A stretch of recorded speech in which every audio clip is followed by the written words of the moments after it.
Kemudian ikhwan fillah, azakumullah, yang tadi itu saya mau tunjukkan pada antum tentang yang tadi, yang orang ini bikin kajian khusus orang-orang kaya aja, orang miskin nggak boleh. Ini tertipu, ini dai-nya juga tertipu dengan orang kaya. Saya bacakan hadisnya, ya. An Sa'ad bin Abi Waqqas radhiyallahu an, qala kunna ma'an Nabi sallallahu alaihi wasallam sittata nafarin, faqala musyrikun Nabi sallallahu alaihi wasallam utrud haula'i la yashtari'una 'alaina, wa kuntu ana wa Ibnu Mas'ud wa rajulun min Hudzail wa Bilal wa rajulan lastu usammiha, fa waqa fi nafsi Rasulullah ma syaa Allah ay yaqa, fa haddatha nafsahu fa anzala Allah ta'ala wa la tatrudul ladzina yad'una rabbahum bil ghadati wa yuridun wajha, rawahu Muslim. Dari Sa'ad bin Abi Waqqas radhiyallahu an, kami bersama Nabi SAW 6 orang, kata Sa'ad bin Waqqas. Orang-orang musyrikin berkata Nabi, itu singkirkan dulu orang-orang itu tuh. Itu singkirkan supaya mereka nggak kurang ajar pada kami, nggak berani pada kami. Waktu itu aku yang bersama Nabi, waktu itu aku, Sa'ad bin Waqqas, Ibnu Mas'ud, rajul dari Hudzail, Bilal, dan 2 orang. Waktu disebutkan demikian, maka terbetik dari Rasulullah, hampir terbetik dari Rasulullah untuk menyingkirkan orang-orang miskin ini, menghadap orang-orang kaya aja. Maka Allah turunkan ayat dalam surah Al-An'am ayat 52, surah yang ke-6 ayat 52, wala tatrudil ladzina yad'una rabbahum bil ghadati wal 'ashyi yuridun wajha. Dan janganlah engkau usir orang-orang yang berdoa kepada Allah di waktu pagi dan petang, yang mereka mengharapkan wajah Allah. Ini di ayat 52. Saya bacakan ayatnya. Wala tatrudil ladzina yad'una rabbahum bil ghadati wal 'ashyi yuridun wajha. Ma 'alaika min hisabi min syai' wa ma min hisabika 'alaihim min syai' fatatrudahum fatakuna minadh dhalimin. Dan janganlah kamu mengusir orang-orang yang berdoa kepada Rabbnya di waktu pagi dan petang, yang mereka mengharapkan wajah Allah. Tidak ada tanggung jawab kamu untuk menghisap mereka, dan juga nggak ada bagi kamu untuk bertanggung jawab atas mereka sedikit pun juga. Lalu kamu mengusir mereka, kamu menjadi orang-orang yang zalim. Artinya memisahkan yang seperti ini antara orang kaya dan orang miskin. Allah sebutkan apa di sini? Zalim.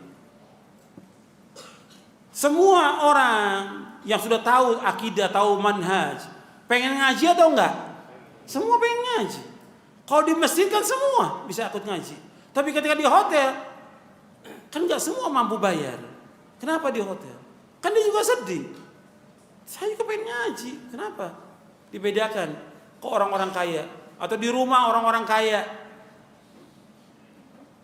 Kan orang malu datang ke rumahnya. Pakai permisi dulu, pakai ini. Kalau masjid enggak. Cukup assalamualaikum duduk. Tapi kalau di rumah kan enggak. Enggak enak. Nanti kalau enggak bawa sesuatu, enggak bawa makanan, enggak enak. Akhirnya hanya orang tertentu yang ngaji. Enggak boleh yang seperti ini. Dalam Islam enggak boleh. Bahwa kita berdakwah untuk semua manusia. Maka yang perlu ditanyakan tentang dakwahnya. Dia niat dakwahnya benar apa tidak ini? Dia mau ngajak orang ke sorga atau tidak? Kenapa dibedakan? Para ulama nggak ada yang seperti itu. Gabung dengan kaum muslimin di masjid, nggak ada bedanya. Dia punya jabatan, punya kedudukan, dia punya pangkat, punya harta, semua sama. Seperti kita sholat ada nggak orang kaya safnya di depan, orang miskin belakang, ada nggak? Nggak ada. Semua sama. Ketika haji juga demikian, semua sama dengan pakaian ihramnya mereka, nggak ada beda.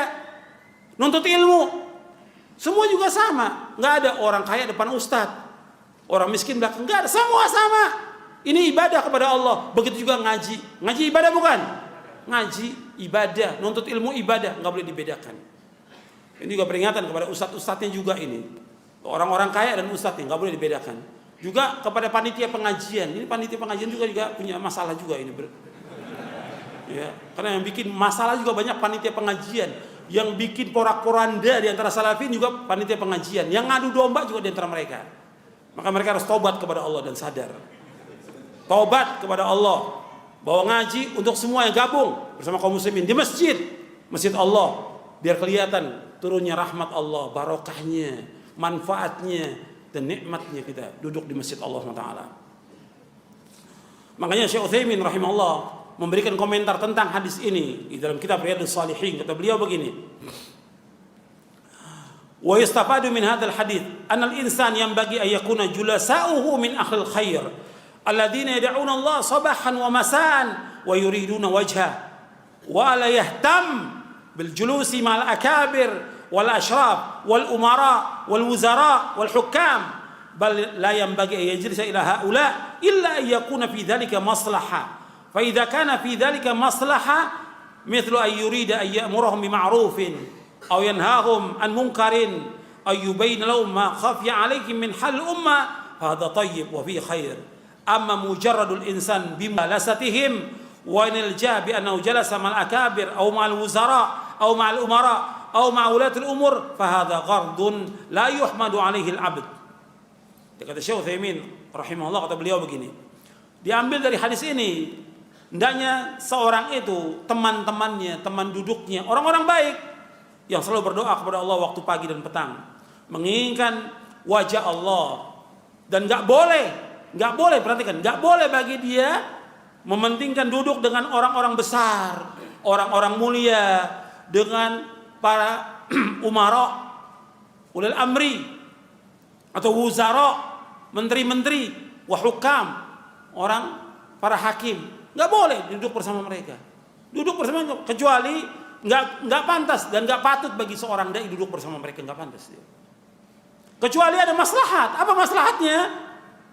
Dia nyuruh yang ma'ruf, dia mencegah yang mungkar. Berani nggak tuh dia tuh duduk dengan menteri, ya, dengan pejabat, dia nyuruh yang ma'ruf, mencegah yang mungkar, atau menjelaskan kepada mereka itu tentang keadaan umat.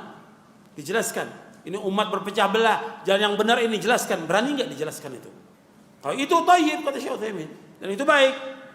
Adapun seseorang itu sengaja duduk dengan mereka untuk mendapatkan kemuliaan dengan duduk dengan mereka, bahwa dia duduk bersama orang-orang besar, menteri atau penguasa atau juga yang lainnya, maka ini tujuan yang tidak dipuji seorang hamba, sama sekali tidak dipuji. Ini Anda bisa lihat dalam syarah Riyadhus Shalihin oleh Syekh Muhammad bin Shalih Al-Utsaimin.